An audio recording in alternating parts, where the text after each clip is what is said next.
Bonjour à tous, bien content de vous retrouver après ce mois d'indisponibilité et donc c'est le moment de continuer ce tableau que j'avais commencé. Tout d'abord, je vous prie de m'excuser parce que en fait la caméra n'est pas très nette parce que le focus a été fait sur moi et non sur la toile et je me suis pas rendu compte de ça durant le tournage. Voilà, donc je ne peux pas faire les choses plus nettes que ça et j'en suis désolé. Alors ensuite, les couleurs utilisées. On trouve pas mal de couleurs. Blanc de titane, jaune de nappe, gros jaune de cadmium citron, foncé, rouge de cadmium clair, primaire, terre verte, terre de sienne brûlée aussi, bleu outre-mer.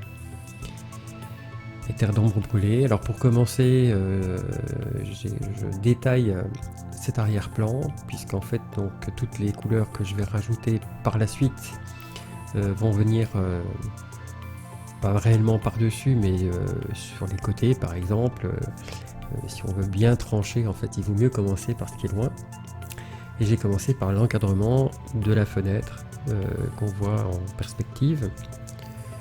Et alors c'est assez délicat du fait qu'on a affaire à des droites, on ne comprend pas toujours ce qu'on voit d'ailleurs. Je vous conseille de prendre des photos vous-même ou sur internet, mais avec vraiment beaucoup de pixels pour que vous puissiez bien zoomer et bien comprendre ce que vous voyez. Alors, commencez par l'intérieur de la fenêtre, donc la partie sombre. Et ensuite, graduellement, là aussi, vous faites intervenir les couleurs les unes après les autres, de façon à ce que la deuxième couleur vienne bien se juxtaposer par rapport à celle qui était posée avant. Alors, j'ai fait une toile descriptive, c'est-à-dire que je vais détailler pas mal de choses. Ça fige en fait votre tableau, ça vient le décrire. A l'inverse, si vous voulez rendre du mouvement, à ce moment-là, vous faites des éléments qui sont un petit peu flous. Là, c'est le contraire. Voilà, c'est un choix artistique en fait. C'est à décider en fait au départ. Voilà, donc là, je viens poser l'ombre du rebord de la fenêtre sur le mur et continuer donc de détailler l'intérieur. Alors s'il y a des petites erreurs, c'est le moment aussi de venir rectifier, étant donné que le pinceau est très fin. Alors n'hésitez pas à prendre un pinceau traceur, des pinceaux de type 0 ou 1, 2. Là, moi j'utilise un pinceau aquarelle en fait, qui est, d'ailleurs ça se voit, il a une petite touffe de poil qui est assez imposante à la base et finit par une pointe. Et j'aime bien ce pinceau là parce qu'il permet vraiment de détailler des choses précises. Voilà, donc là c'est pareil sur le côté, il y a une autre petite fenêtre, on voit juste le rebord. Alors donc c'est long, il y faut quand même pas mal de patience. Là j'accélère la vidéo à 2 fois, il y a à peu près 1 heure de peinture, donc ça nous amène à environ 30 minutes. Mais je voulais vous montrer toutes les étapes de la toile. Côté mélange, quand vous utilisez donc vos couleurs de base là qui sont l'ocre jaune, le jaune de Naples, quand vous faites vos ombres, vous mettez un petit peu de bleu à l'intérieur pour obtenir l'ombre, bleu outre-mer. Enfin, j'utilise un bleu outre-mer. Il y a différentes façons de faire des ombres. J'opte très souvent pour le bleu outre-mer et le terre d'ombre brûlée à tendance bleue, c'est-à-dire donc plus de bleu que de terre d'ombre, de façon à rester dans l'ombre, puisque on considère que l'ombre est bleue en général. Ce qu'il faut savoir aussi, c'est que quand vous êtes dans des couleurs sombres, la fluidité est importante, c'est-à-dire que plus vous allez dans le sombre et plus vous mettez de l'essence de térébenthine ou de l'eau si vous travaillez à l'acrylique, de façon à faire quelque chose de bien fluide. Et plus vous augmentez en teinte, vous éclairez et plus vous épaississez. Sauf si vous avez besoin de la fluidité, comme c'est le cas ici, là je vais écrire sur la toile, puisqu'en fait il y a une enseigne. Et là par contre, pour pouvoir bien écrire, fluidifier votre peinture de manière à pouvoir écrire le mieux possible. Voilà, en fait c'est assez petit, j'ai un petit peu de mal à faire un travail bien précis. J'essaye au maximum, mais mon pinceau est un peu fatigué aussi. Alors ça aussi, une petite astuce qui consiste à toujours avoir un pinceau neuf à côté de vous, de manière à avoir une pointe vraiment parfaite. Le mien, le pinceau, il commence à être un peu fatigué là, et j'ai un peu de mal à réaliser le travail. Ça pouvait être encore un peu plus précis que ça. Voilà, évidemment, c'est dans le cadre où on aime la précision, et voilà. Alors là aussi, une petite astuce, là je vois pas en réalité ce qui est écrit sur ce mur, donc on peut simuler aussi une sorte d'écriture que vous écrivez, mais vous écrivez pas réellement des lettres. Ça donne l'impression d'une écriture. Parce que là aussi, suivant la taille de la toile, si vous faites des toutes petites toiles, c'est quasi impossible de faire ce genre de travail. D'ailleurs, si c'est pas possible, à ce moment-là, vous ne le mettez pas du tout. Il vaut mieux ne rien mettre que de faire quelque chose qui sera raté ou ridicule.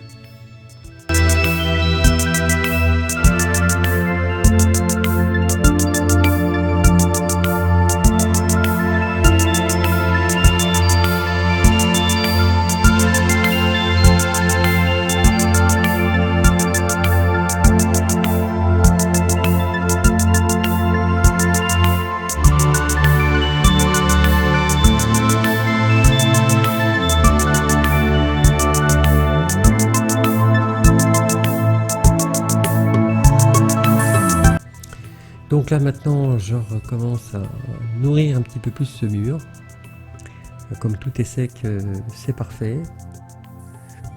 Et c'est le moment en fait de bien regarder de façon à ce que les pierres, est-ce qu'elles ne sont pas toutes faites, donc j'en rajoute un petit peu, donc on ne va pas les compter non plus, mais enrichir un petit peu plus, oui, dans des zones un petit peu plus claires. Voilà. Donc le piège c'est d'en faire trop ou de ne pas en faire assez. Il y a une sorte d'équilibre à respecter. Et puis là j'ai commencé par les zones les plus claires et je viendrai préciser par la suite avec quelques ombres à la base de ces pierres. Alors encore une fois, le but c'est pas de refaire exactement ce qu'on voit, mais c'est d'essayer autant que possible de sublimer ce qu'on voit. Donc là ces pierres sont pas très visibles et personnellement, j'ai préféré, vous verrez par la suite, leur donner un petit peu plus de volume. Voilà. Alors là ici, il y a une vitrine en fait sur cette façade, une petite vitrine extérieure qui est collée au mur. Et il y a un fond foncé, en fait, ça se voit pas puisqu'il y a plein d'éléments. Mais dessiner des éléments en fait qui sont quasi indéfinis parce que c'est trop loin. Donc j'ai fait ce fond un petit peu foncé dans le but de lui rajouter des éléments par la suite. Il y a pas mal d'essence de térébenthine, donc c'est un jus qui est assez fluide, de façon à ce que, 1, ce soit pas trop sombre, 2, ça sèche relativement vite, ce qui fait que je vais faire des éléments et je vais pas attendre que ce soit totalement sec, puisque ça sèche quand même assez vite et on peut repeindre par-dessus. Ce qu'il faut, c'est simplement peindre un petit peu gras, de manière à ce que les choses puissent être posées. Ça sera très légèrement assombri, mais en fin de compte, c'est plutôt une bonne chose. Ça va rajouter des effets à ces objets qui sont dans les vitrines, une sorte d'ombre propre sur les objets eux-mêmes. Donc là, il y a une petite pancarte. Voilà, donc c'est tous des détails en fait qui sont sur le modèle, sur la photo que j'ai utilisée. Et c'est l'ensemble de ces petits détails qui font la véracité en fait de l'ensemble. Une toile comme celle-là, en fait, on passe un petit peu de temps à l'observer, puisqu'il y a plein d'éléments. C'est-à-dire qu'il y a pas mal de choses à regarder. C'est une toile qu'on va découvrir petit à petit, un peu avec le temps.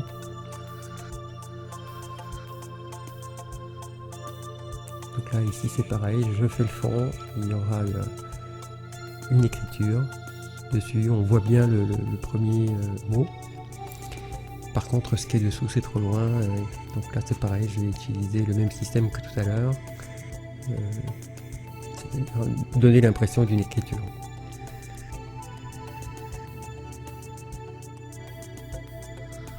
Voilà, donc là, je m'aperçois que derrière, il y a une pancarte, donc c'est pareil, je détaille un petit peu.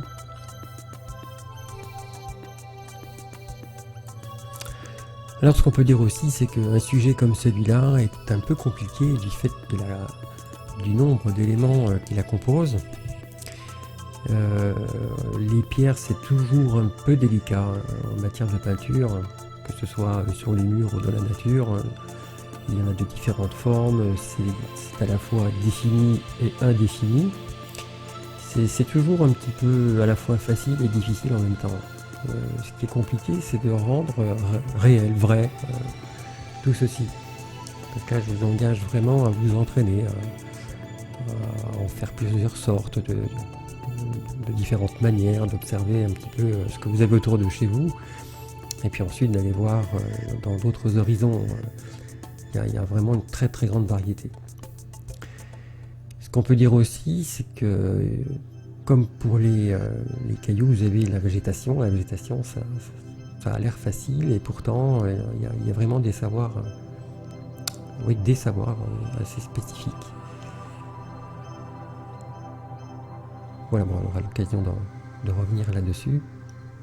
Et le fait d'avoir des pots de fleurs, là aussi la taille est un peu un piège. Tout ce qui est petit est relativement difficile à rendre vrai, à être crédible. Voilà, donc là cette pancarte, elle tient pas toute seule, il y a des éléments en fer forgé au-dessus à mettre en place. Voilà, c'est du détail, hein. Il n'y a rien à faire, il faut bien observer, bien regarder, faire les mélanges en conséquence.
Voilà, je viens préciser un petit peu donc ces pierres, mettre un petit peu d'ombre dessous. Pareil sur le, en fait il y a une porte sur le côté où il faut faire l'entrebâillement de la porte, même si c'est très peu visible. Il faut rester logique. Souvent ça fait défaut sur les élèves que j'ai eu auparavant. Souvent on se concentre sur la couleur, mais on ne sait pas ce qu'on peint. On finit par oublier ce qu'on peint, ce qui semble étonnant, mais c'est souvent le cas.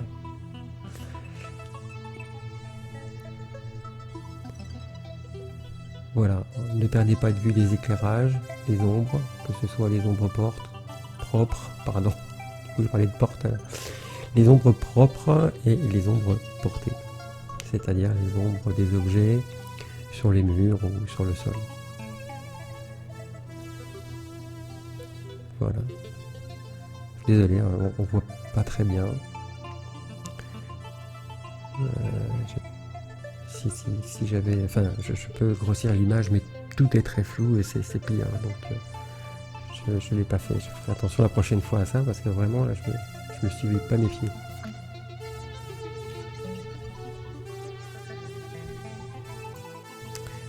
Alors la couleur pour ces pots en terre, c'est souvent une couleur qui est pas difficile à obtenir, mais on n'y vient pas facilement. Alors, l'astuce ici consiste à faire un orangé. Vous partez d'abord sur du blanc, puis du jaune, puis du rouge pour obtenir un orangé, mais qui sera assez violent, assez fort.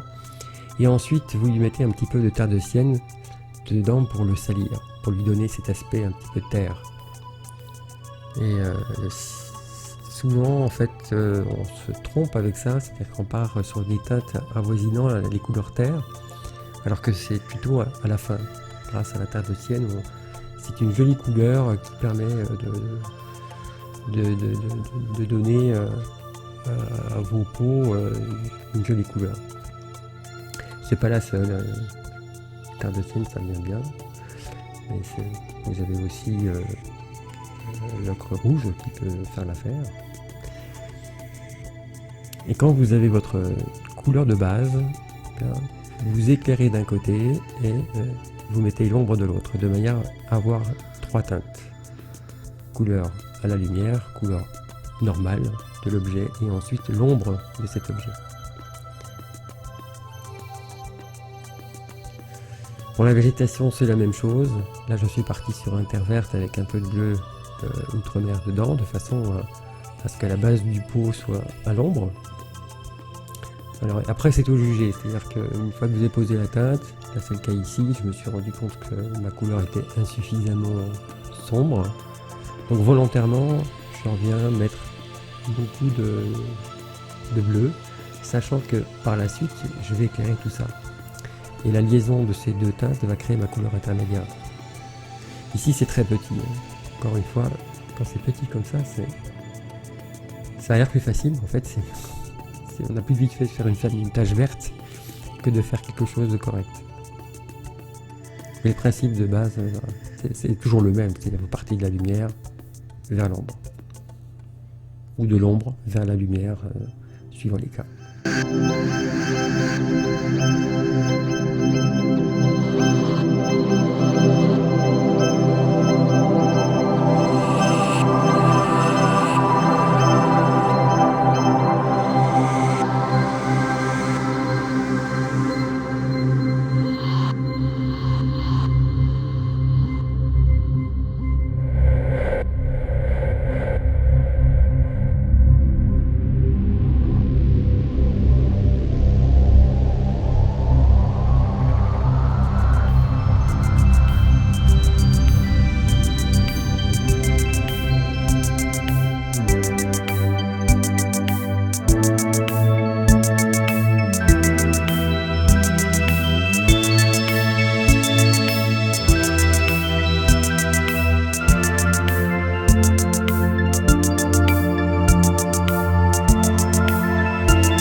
Alors ici, je viens préciser à nouveau donc, les pierres. Les pierres sont de face cette fois, c'est assez sympathique à faire.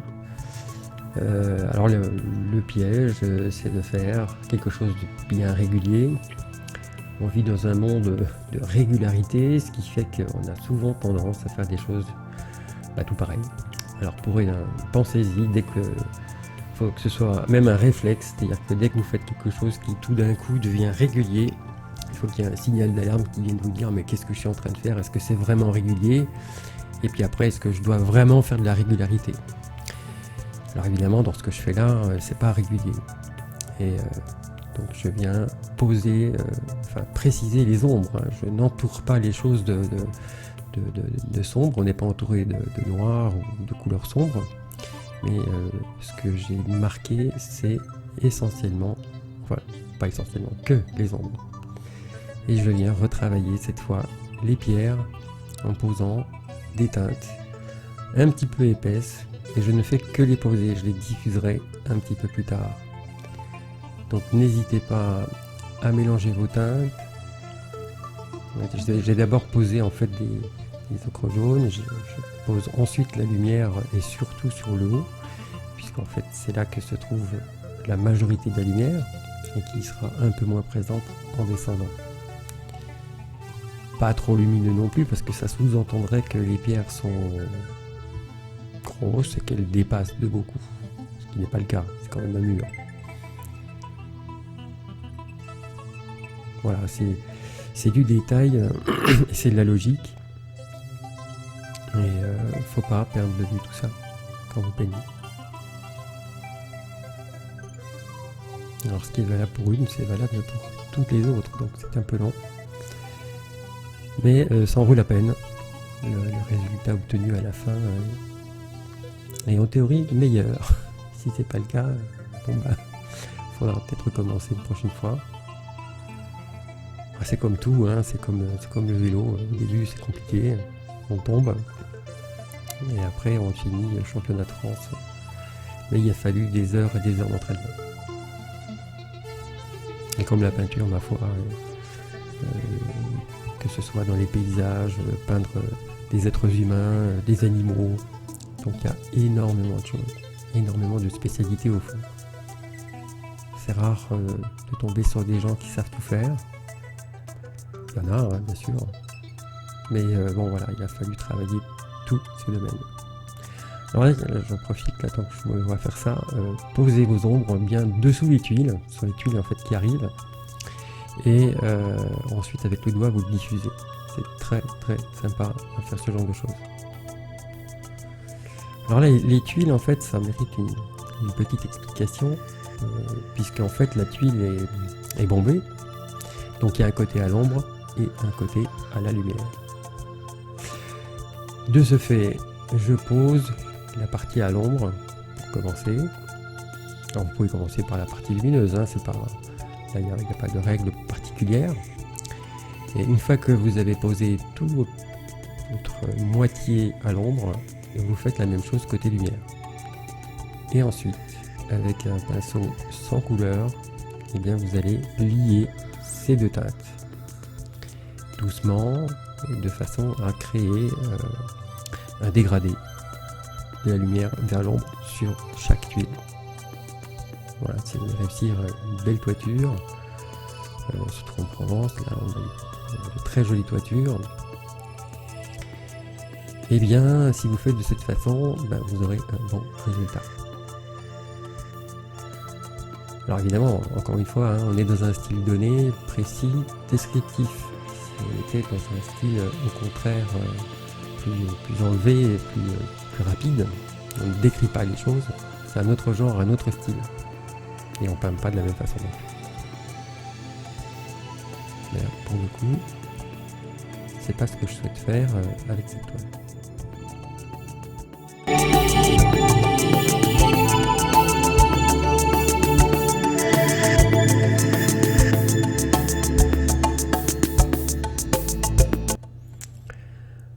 Voilà, je vais redonner aussi un petit peu de force, c'est-à-dire un petit peu d'ombre en dessous des tuiles. Voilà, c'est pas encore là, mais ça va arriver. Alors là, quand vous peignez des endroits qui sont vraiment très en lumière, il faut jouer sur les contrastes. La lumière de Provence est, paraît-il, unique au monde du fait de sa puissance lumineuse. Et souvent, on n'ose pas faire des contrastes violents, c'est-à-dire des ombres pas noires, parce que c'est interdit d'utiliser le noir, mais on va dire très très sombres, avec justement des zones très très lumineuses. Et c'est très souvent, quand je vois des peintres d'autres régions de France et qui peignent la Provence, ils n'ont pas forcément ce réflexe là de jouer sur des contrastes puissants.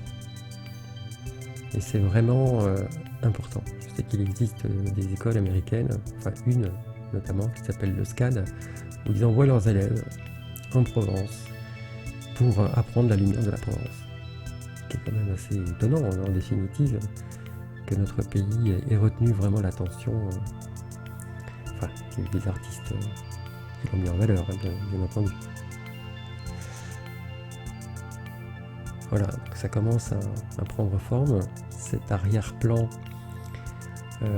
commence à être un petit peu plus joli, plus vivant. Alors, aussi ce qu'il faut dire, c'est qu'un arrière-plan doit rester un arrière-plan. Il ne faut pas faire un arrière-plan qui soit plus beau que votre avant-plan. Sinon, le sujet, c'est pas le sujet. Hein. Et votre sujet principal doit rester le but. Alors, pour le moment, l'avant-plan, on l'a pas. Mais c'est quand même à se rappeler. C'est cette règle que votre sujet principal y ait vraiment toute l'attention. Là, je détaille pas mal, mais il va falloir que par la suite, mon avant-plan, mon sujet principal, qui est la descente d'escalier, soit plus beau, plus présent, avec des effets de matière, parce que là, c'est ce que je ferai par la suite, pour pouvoir justement avoir la primeur. Sinon, c'est pas très intéressant. Ça, c'est pas le but, surtout.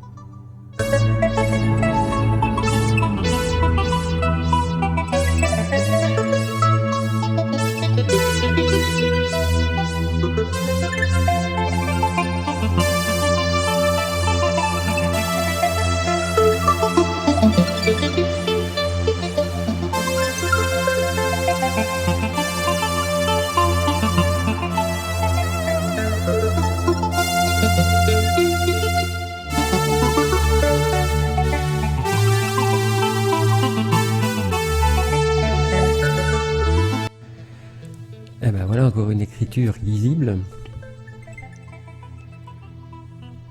Ah, c'est un coup à prendre, ça aussi.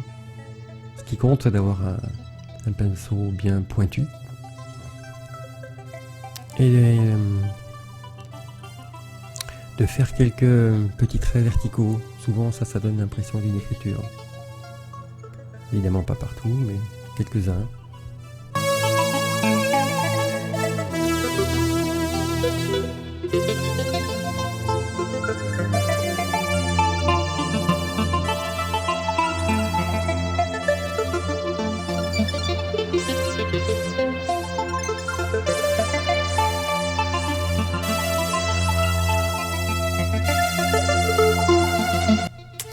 Alors comme ici c'est un magasin, donc on a quelques éléments qui sont sur le mur.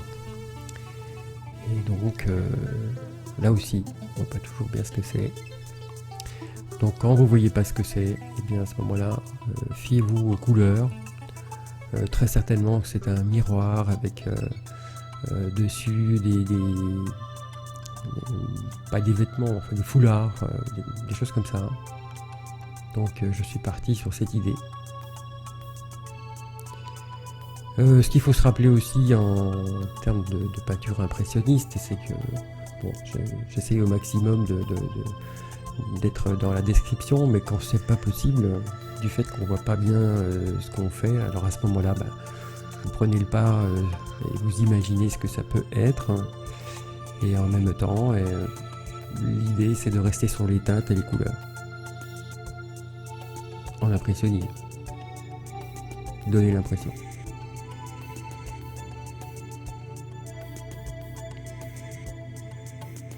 Là c'est pareil, j'avais fait le fond de la porte, enfin la porte est ouverte, on voit l'intérieur, donc par la suite je mettrai des éclairages de façon à ce qu'on comprenne que c'est pas fermé mais que c'est ouvert.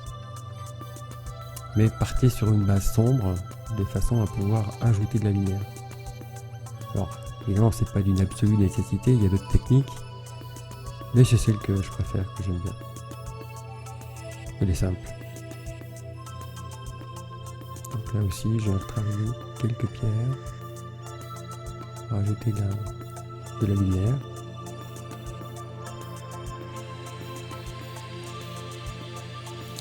Souvent, on se rend pas trop compte de l'ensemble du travail que ça peut représenter. La vidéo a cet avantage-là, c'est que on se rend mieux compte du travail que c'est, du nombre d'heures que l'on passe dessus.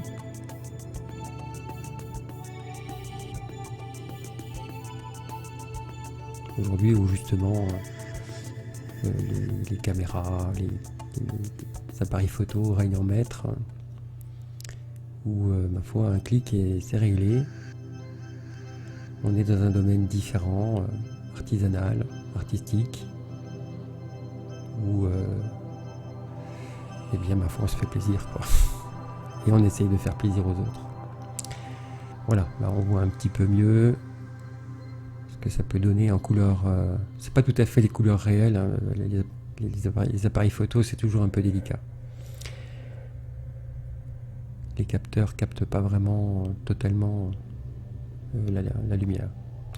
Voilà, ben, j'espère que cette vidéo vous aura apporté quelque chose et à très bientôt pour la suite. Salut!